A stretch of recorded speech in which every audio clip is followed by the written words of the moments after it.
Am I the a-hole for disowning my adoptive son since he chose his people over us? I'm 44, my husband is male 40, been married for 20 years, together for 22, and our adoptive son is male 24. He's black, and we're not. I'm only mentioning this because it's relevant to the story later. This does not take place in the US, and English is not my first language. Let me give a little bit of background to the situation. About 19 years ago, me and my husband had been driving on a highway, back from a small vacation, when along a particularly long stretch of road, absolutely no buildings around, only a ton of grass and hills as far as the eye could see, we spotted a little boy just sitting by the side of the road. Like I mentioned, there was nothing around for miles, and no cars close to where the boy was, so we decided to stop and see if everything was okay. When we got closer to the boy, let's call him Jason, fake name, it was very easy to see he was dirty and malnourished, since the only thing he had on were some diapers. He was so small it didn't look like he could be older than 3, later found out he was actually 5.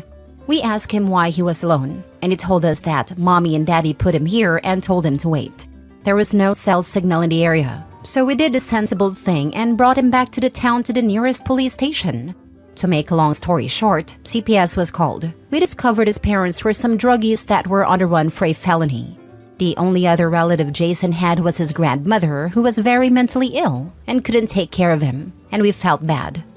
He went into foster care soon after, but we felt bad for the kid and kept in touch with his caseworker. I had, still do, an extremely well-paying job at a time and could easily afford a decent lifestyle for a small family. So after a few months of discussion between ourselves, the caseworker, and some bureaucracy, we formally adopted Jason. Now onto the situation. About 3 years ago, Jason's parents were released from prison on parole. They contacted him not long after in hopes of reconnecting. Prior to that, they'd sent him a few odd letters here or there, but nothing really substantial. At first, he was hesitant to talk to them, but ended up caving and meeting them for lunch one day. I'll admit that a part of me was a bit jealous and apprehensive of what could happen, but I could see that it really was something that my son wanted to do, so for his sake I swallowed those and supported him through it. It wasn't very long, about 3 months I think, that he started to pull away from us. At first, I chalked it up to him being excited to actually talk to his bio parents after so long, talk about what had been going on in his life, spend some time with them, etc. It started to bother me when he'd cancel plans with us last minute because mom had an emergency or dad really needs me to help with him something today, or whatever other excuse he could come up with. He used to come over to our house at least once a week, call every day or so, but now we were lucky if he even came by that month. Again, I thought that was just temporary, that he was just excited, and soon enough he'd start spending some time with us again. We were overjoyed when he invited us over to dinner one night. It was supposed to be a family gathering, us and his bio parents and his wife, girlfriend at a time. I wasn't exactly keen on meeting the people that had left my son for dead on the side of the road, but decided to give them the benefit of the doubt, thinking maybe they'd atoned and changed. Besides, he's our son, and we love him. We had to at least try. To say the dinner was a disaster is an understatement. His bio mom was extremely rude to me and my husband the entire night, making passive-aggressive, bigoted, and racist remarks every chance she got. His father was much the same. It all came to a head when she straight up called us some slurs and threw a glass at my husband. A screaming match followed and we left soon after. The next day, Jason apologized profusely and promised they'd never do something like that again. I told him neither me nor my husband wanted to have anything to do with him and would appreciate if he understood that. He seemed to, but continued to pull away the next few months. And that leads to what happened last week. Jason proposed to his girlfriend about 9 months back and has been preparing for the wedding since. Of course, we were overjoyed for him, but a few months went by and no invitation came. Every time we asked, Jason would say they hadn't been sent out yet and changed the subject. Well, last week my husband saw a Twitter post from one of Jason's friends, his groomsmen, that went a few weeks back with the invitation in hand. We confronted Jason about it the next time he came over, only for him to drop the bomb on us that we hadn't been invited. We asked why, and he said his parents didn't want us there and wouldn't come if we did. I was freaking furious. I asked him how could he choose those pieces of trash over us, why they were so important. What did we do to deserve this kind of treatment? His answer? They understand me better. They're my people. At this point, my husband was crying, asking how could he do this. I've only ever been truly angry a few times in life, and this moment managed to top all of them. I threw him out right then and there and told him to never come back, that he wasn't our son anymore. I spent the rest of the day hugging my husband and trying to calm him down. The next day, I canceled everything we'd paid for the wedding, which was basically everything important, even the ones we couldn't get a refund on. Of course, Jason had a gall to call and scream at me, asking how I could do that to him.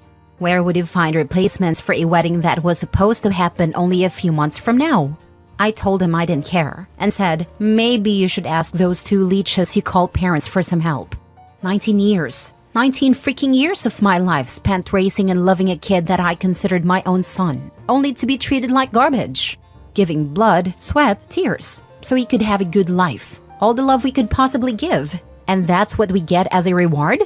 As for why I'm asking if I'm the a-hole, some people have been calling and messaging us, mostly Jason's friends and a few of our family members, calling us heartless and monsters for doing what we did to him. And that's honestly got me questioning if I went a bit too far in anger. After all, parents are supposed to love unconditionally, right? But if so, how do we ever get over something like this?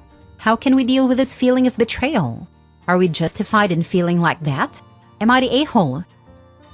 Now for the top comments. Info. Did Jason receive therapy growing up? Did you have family therapy? When the bio parents returned, were you open with Jason about your feelings? Raising him, did you expose him to a black community and discuss the complexities of race? Yes, he did receive therapy. As for exposing him to the black community, I know this is different in the US, but over here we don't really have a black culture. The whole country is pretty diverse, even more so in the city we live in, so he did get a lot of exposure to other black people. At least a third of his classmates were black. He did get very into US black culture when the internet started becoming more accessible here, and we did encourage him a lot. He did face some racism growing up, and we of course helped him through it. Forget everything else. Why would you pay for a wedding you aren't even invited to? I wonder if all the people calling and messaging them to tell them they're heartless know they're not even invited to the wedding. Not only this, but Jason made it seem like they were invited because he knew it was messed up. He kept saying that invites weren't out yet and stringing them along. He only admitted it when they saw the pictures of someone with an invite from months before. He was perfectly happy to let them pay and keep them in the dark as long as possible. At this point, he wants the love and family of his bio parents, but the money and support from the people that took him in and raised him. He might not 100% realize what he's doing, but that's what's happening. Not the a-hole. Did he seriously expect you to pay for a wedding you weren't even invited to? The damn audacity of it has my blood boiling. Learning it from his new parents. His learning leeching from some of the best. Next story. Am I the a-hole for saying I wouldn't allow my brother and his kids live with me when I buy my house? Hi, so I've been saving to put a down payment down on a house in Brooklyn. It's been hard saving and skipping night outs, etc., but I've always wanted to have something in my name so that later in life it will pay off. I never usually tell my family about me making big decisions because in some way they always try to spin it to try to benefit them. I told my mom that I'm excited about a house I saw. It's in Brooklyn, but in the suburb of Brooklyn. The house needs some work. New driveway, paint. I definitely would redo the kitchen. I've always been handy, and I could do most of this stuff myself or figure it out. I've fixed/worked on my car by watching videos on YouTube, so I would probably do the same with the house. But I wouldn't mess with the plumbing or electrical work. It is a decent-sized house, has 3 bedrooms, 2 bathrooms, and has a decent-sized yard. I told my mom about it, and she told my older brother. It's him, his wife, and 3 kids. They live about an hour and a half north, but he also works in the city like me. He called me and told me how our mother told him about the house. He does work as an electrician and said he could help if I needed. I thought, oh wow, that's great. He has his own house up north as well. I've been approved for the loan and waiting on paperwork, etc. He just called me today and asked me when is he and the kids are moving in because he has to ask off work to move things. I was so confused because I thought he was just messing with me. So I said, wait, what are you saying? He said that he offered to do electrical work in the house so he and his kids should be able to live there. I explained to him in what world does he believe doing electrical work equates to him living in a house that is mine. He started to go on about how having multiple kids is expensive and commuting every day for work is costly. I simply said that is not my problem. You are an adult. I hung up on him. My mom called me screaming, saying, why am I promising to let my brother stay in the house and now changing my mind? I never promised anything to him, and it's annoying that he is trying to manipulate the situation. I told my mom that he offered to do electrical work and now he's saying he is moving in. I told her he is not moving in and I'll hire someone else to do the work. She started to tell me they're close to losing their house and need help, and that I should because we are family. I asked her, why is it that the people who are telling someone else to help always the ones not offering help? My mom telling me to help, but she's not offering for them to stay with her. I said it's not going to happen. Majority of my family have been calling me and saying I am disgraceful. It's so annoying because I don't want my brother on the street with his family. But what if I never got the house? They would have still been in the same predicament. I refuse to help. It makes me not even want to buy the house. Not the a-hole. Their housing is not your problem. And them being about to lose their home means they don't have the means to pay you. So you'd be housing freelancers who would be establishing residence rights. Everyone who calls can offer accommodation or shut up. Exactly. They're yelling at me for not helping, but they themselves haven't offered anything. Call up brother and say you talked to mom and she would be happy to take them in. Your family sucks. Your mom is likely to blame. Boundaries are your friend, not the a-hole. Yeah, there's no such thing as that in my family. That's why I usually do everything secretly. They don't even know what I do for work. Don't even give them the address at this point. I smell boundary stompers. Not a-hole. They're just trying to use and abuse you. Don't let them move in and don't even let them come in at this point if they show up there. I never usually tell my family about me making big decisions because in some way they always try to spin it to try to benefit them. I told my mom, dude, all the people phoning to berate you can either open their homes to your brother and his family or all chip in to pay his rent and put them all on a strict information diet. Block the flying monkeys and go low contact with your mom and brother for a while. Why are you knowingly giving them so much power over you? I think even when we know we have quite toxic families and are best off being low contact, when big life events happen, there's still this desire to share it with our moms and somehow magically hope we will get a nice response. Unfortunately, we always get disappointed. OP is aware. I feel sad for you, OP. Your family sucks, but you sound clever and resourceful. Congratulations on a house and don't give family the address. Last story. Am I the a-hole for asking my aunt to not bring her kids when she comes to see us? My 16 male brother Danny, 17 male, currently is in at-home hospice care. He has metastasized bone cancer, and he's conscious but in bad shape, and understandably pretty upset with the way things has gone down. The doctors are saying 3 to 5 weeks. Our parents chose not to tell him, and he blew up at them, and there was a crap ton of screaming and crying. He's living in the living room since the stairs are a no-go, and life as we know it is finally approaching its bitter end. We've reached a part where family is starting to come and say goodbye, and my aunt is due to come with her family next week. Danny wants there to be no kids because they're stressful. He doesn't have the patience he used to have, and he gets really angry. And it's really not an environment where kids should be playing. It's not just small children, it's me too at times, but Dan apologizes and we go back to being bros. Anyway, my aunt has 3 boys under the age of 10 and she plans on bringing them all. We're not close with these kids, we don't like them, and our mom told the both of us that we have to make an effort for her sister. Our 7-year-old niece, who we are close to, was here last week, and she messed up by standing on his IV line, and he exploded at her and screamed, "You're messing up everything, you stupid bee," because his brain isn't working like how it used to. I basically said screw it and called my aunt, explained that Danny can't handle her kids, and asked that she not bring them. She blew up at me, and told me that I didn't have the right to tell her who can and cannot set foot in her sister's house, and she's not coming at all now.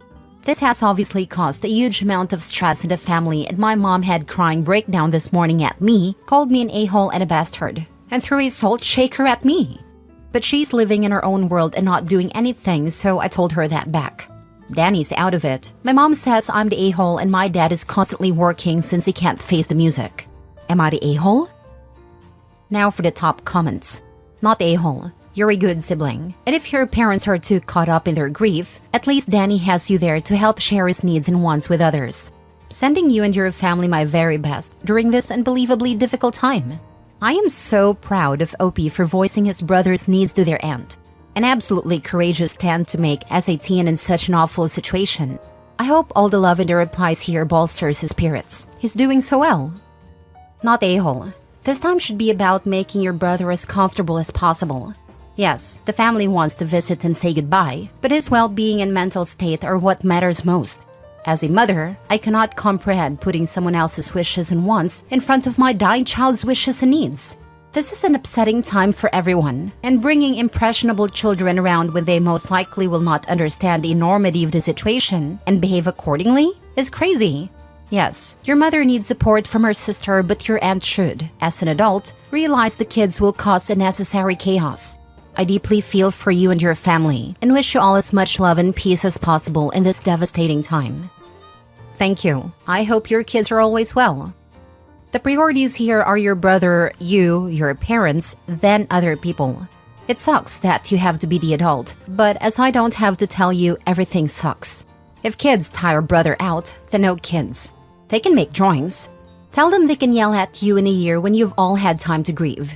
Okay, now to you. Do you have anyone, older, trustworthy, that you can bring in like today? Friends, parents, other cousins, uncles, anyone? I hear you giving Dad a pass, but no, he's not allowed to escape and work when something of this magnitude is being parked on a 16-year-old kid. Mom seems like she truly is out for now, so Dad has to help find another adult to run logistics, interference, and support. It's awful, but you're not alone. The YMCA often has bereavement gatherings, or the hospital, or the hospice. There's a whole known set of stresses unique to being the healthy sibling, and feeling guilty and deserving of care, because your brother's needs are so great and time limited. But you are a son, a brother, a child, losing someone important, and you matter too. This is all too much for the adults. It's way, way, way too much for a 16-year-old. You need support, and someone you can put between you and a whole aunt. I hope for a peaceful, loving, pain-free passing for your brother and people who can envelop you and your parents, so you can be given the care and space you need.